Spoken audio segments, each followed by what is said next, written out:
Eh, enggak sih. Gimana ya? Enggak ada. Marshanda bicara perihal gosip dirinya punya kekasih baru.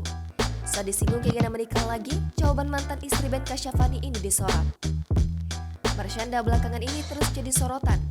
Terbaru, ia diisukan sudah memiliki kekasih hati. Kabar tersebut mencuat setelah Marshanda mendadak posting foto mesra dua tangan yang saling menggenggam. Bak menjawab gosip tersebut, Marshanda baru-baru ini angkat bicara. Saat berbincang bersama Mariana Rumantir, Marshanda belak-belakan mengaku masih single. Rupanya, Marshanda tak mau asal-asalan dalam memilih pasangan. Sementara itu, Marshanda juga menyinggung soal keinginannya kelak untuk menikah lagi. Ia nampaknya masih dibuat kebingungan akan hal tersebut. Ia kemudian beberkan kriteria pria idamannya. Meski saat ini belum terpikir untuk menikah lagi, namun Marshanda tak serta-merta pasrah akan kehidupan percintaannya.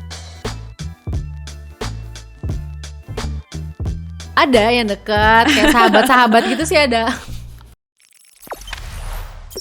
Jangan lupa subscribe, share, komen, dan like ya.